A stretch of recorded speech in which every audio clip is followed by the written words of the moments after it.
이번 순서는 제주를 소재로 한 책을 통해 제주의 역사와 문화 그리고 제주 사람들의 삶을 만나는 책 속의 제주 시간입니다. 모슬포에서 책방을 운영하는 신일주 책방직이 함께 하는데요. 5월의 주제는 책으로 세계 여행입니다.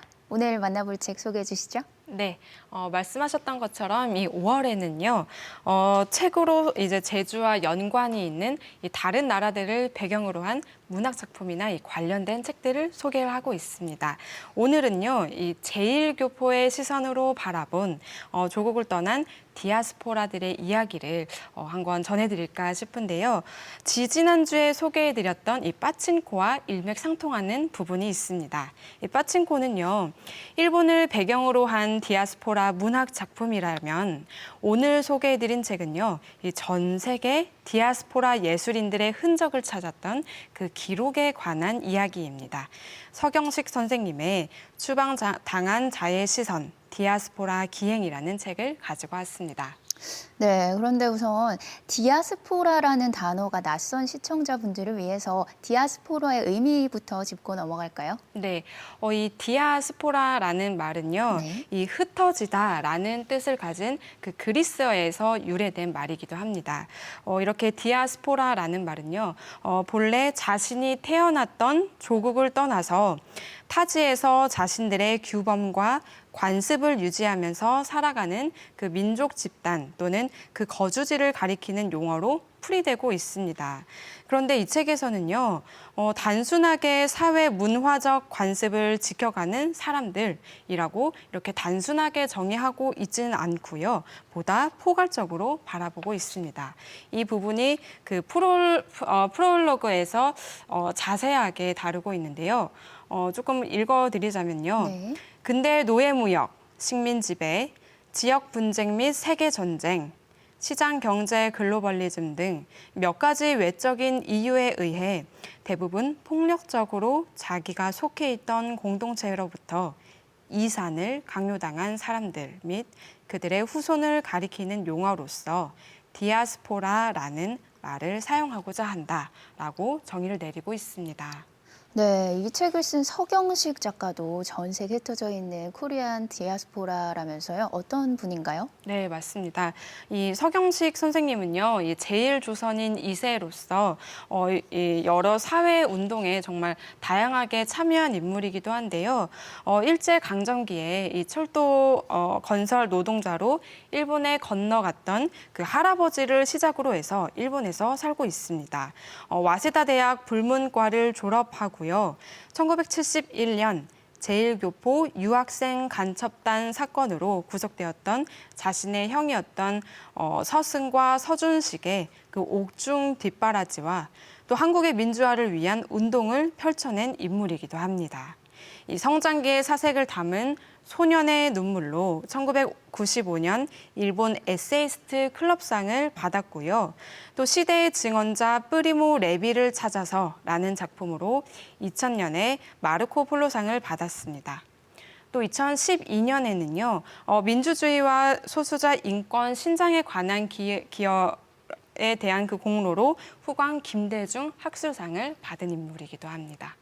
네, 이렇게 참 상을 많이 받으신 만큼 활발한 활동을 해왔을 텐데 어떤 작품들이 있나요? 네, 정말이지 정말 많은 책들을 출간한 이 시대의 지식인이라고도 과히 이제 말씀을 드릴 수가 있는데요. 네. 청춘의 사신, 그리고 디아스포라 기행, 또 나의 이탈리아 입문기행, 나의 영국 입문기행 등의 그런 어떤 저서를 통해서요. 폭력의 시대와 차별에 맞선 예술가의 그 삶과 작품을 자세하게 그려내고 있고요. 또 난민과 국민 사이, 고통과 기억의 연대는 가능한가, 언어의 감옥에서 다시 일본을 생각한다 등의 이 저서에서는요, 이 사회 비평 인문 교양 관련 서적을 출간하기도 했습니다. 2000년부터 도쿄 경제대학에서 이 현대 법학부 교수로 재직을 하면서 인권론과 예술론을 강의 등을 하고 있는데요. 작년인 2021년에 정년퇴직을 하셨다고 합니다. 올해 초에 그의 퇴임을 기념하는 문집인 서경식 다시 읽기를 발행했다고 하는데요. 오늘 소개해드릴 이 책은요, 제1교포인 2세인 이 서경식 선생님이 일본의 그 월간지인 세카이에서 2004년 6월부터 무려 11회에 달하는 걸쳐서 연재했던 에세이를 책으로 엮은 책이기도 합니다. 이 자신의 경험에서부터 시작해서 이 디아스포라의 어떤 역사와 그 의미를 찾아가는 책이라고 보시면 될 것 같습니다.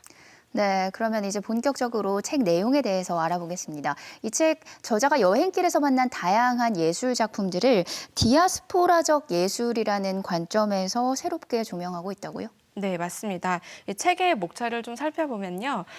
저자가 이 예술 기행을 떠났던 그 여행지들이 자세하게 나와 있는데요. 영국의 런던, 한국의 광주, 독일의 카셀, 벨기에의 브뤼셀, 오스트리아의 짤츠부르크 등의 지역들이 나옵니다. 이 지역을 여행을 하면서 제1조선인 이세인 이 저자가 느끼는 감정들을 아주 차분히 말하기도 하고요. 또 각 나라의 역사나 예술품을 들면서 이 디아스포라의 의미를 전하기도 합니다. 다시 말해서 이 지은이 역시 한 사람의 디아스포라로서 이 여행은 단순한 어떤 예술 기행이 아니라요. 이 디아스포라적 존재의 그 역사와 의미를 탐색하기 위한, 다시 말해 이 자신에게 던져진 아주 근본적인 그런 물음의 답을 찾는 일종의 순례라고 생각하시면 좋을 것 같습니다.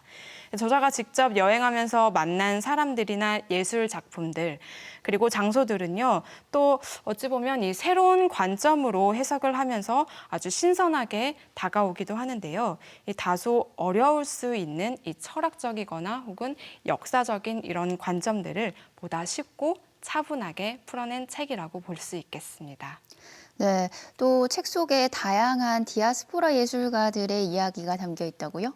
예, 맞습니다. 이 광주 망월동 묘지에서 떠올렸던 그 동백림 사건의 윤희상, 또 일본에서 북한으로 갔던 화가 조양규, 또 아우슈비츠에서 생존한 유대인 작가지만 유대인의 정체성을 다중심적 문화에서 찾아야 한다고 주장하다가 자살을 했던 프리모 레비, 또 유대인 등록증을 들고 있는 자화상으로 아주 유명하죠. 화가 펠릭스 누스바움이 있고요. 또 그리고 2000년 광주 비엔날레에서 대상을 받았던 이란계 미국 여성 아티스트인 시린 네샤트 등 정말 수많은 예술가들을 자세하게 다루고 있습니다. 네, 여러 나라들을 여행하면서 제1조선인 2세라는 자신의 정체성을 가지고 다른 나라의 역사와 문화예술을 바라보는 게 참 신선한 시도라고 느껴지는데요. 이 책방지기가 주목했던 부분이 있다면 한 꼭지 소개해 주시죠. 정말 많은 그 부분들이 조금 내 머릿속에 스쳐 지나가긴 하는데요. 네. 우선 그 벨기에의 그 브뤼셀 그 미술관을 여행하면서 예술가인 자리나 빔지의 이야기를 들려주고 있는 부분이 생각납니다. 이 자리나 빔지는요, 아프리카 우간다 태생이지만 인도계 사람으로 영국에 정착한 인물이기도 합니다. 다시 좀 풀어서 말씀을 드리자면 인도인 부모에게서 태어난 이 빔지는요, 1974년 우간다 이디아민의 그 남아시아인 강제 추방 정책에 의해서 영국으로 이주한 케이스입니다. 무척 인상 깊은 부분이라서요. 그 낭독해서 들려드리려고 하는데요. 이 사실을 꼭 기억하고 들으시면 좋을 것 같습니다.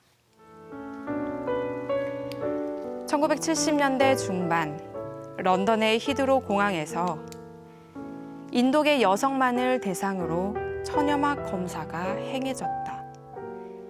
이미 영국에서 생활하고 있는 인도계 남성이 결혼 상대로 부른 여성들은 입국 자격에는 문제가 없었을 터였다. 그런데 이민국은 그녀들이 지닌 약혼 증명서의 진위를 확인한다는 명목으로 그런 검사를 실시했던 것이다. 남아시아 출신의 미혼 여성이라면 당연히 처녀리라는 생각이다. 이에 대해 제형 인도계 여성들은 명백한 이민 제한 정책이며 성폭력이라고 항의했다. 자리나 빔즈의 작품이 말하고자 하는 바도 바로 그것이다. 부친이 생활의 기반을 쌓은 아프리카 땅, 자신이 태어난 고향인 그 땅으로부터 추방당해 어쩔 수 없이 영국으로 건너갔지만 그곳에선 차별과 인권 탄압이 기다리고 있다. 제국주의 국가의 사정에 따라 때로는 이용당하고 때로는 배제당하면서 언제까지 농락당하는 삶. 그것이 이중의 디아스포라로서 자리나 빈지가 경험한 바이다.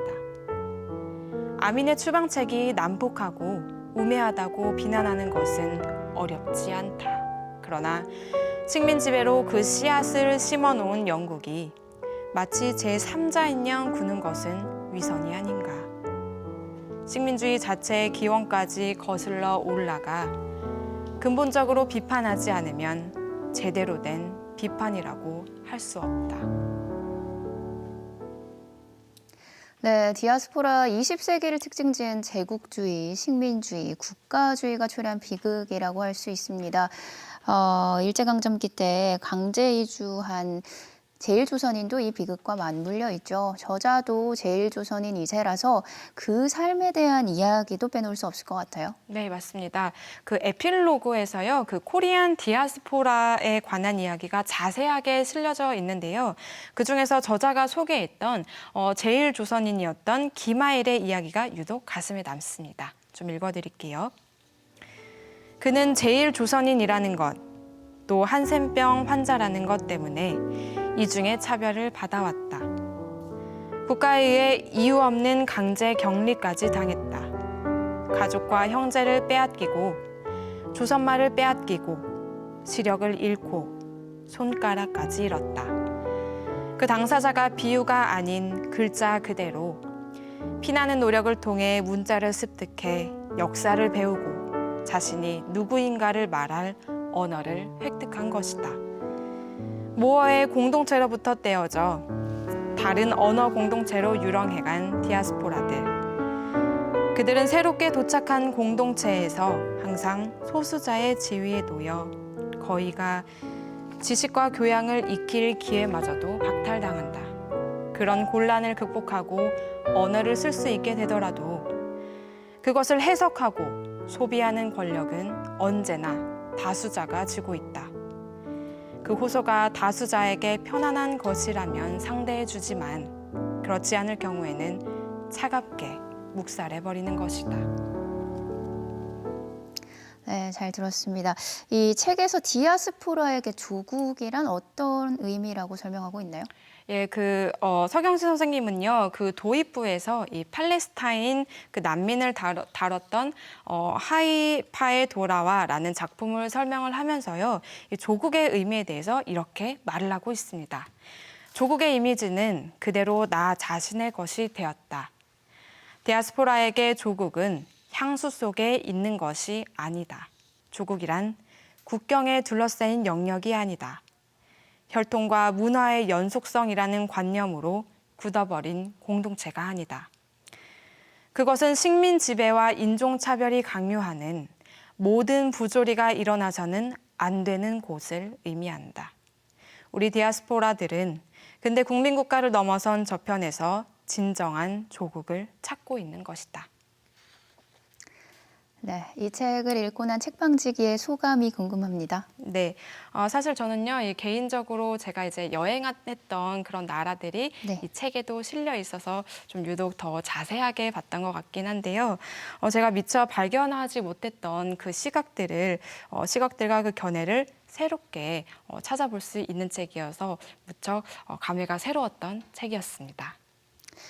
네, 오늘 살펴본 디아스포라 기행, 우리가 잘 몰랐고 관심을 두지 않았던 추방당한 이들의 삶을 조명하고 있는데요. 제일조선인 2세인 저자의 삶과 어우러져서 더 깊은 공감을 자아내고 있는 만큼 많은 분들이 꼭 한번 읽어보시면 좋겠습니다. 오늘도 재미있는 책 소개 고맙습니다. 감사합니다.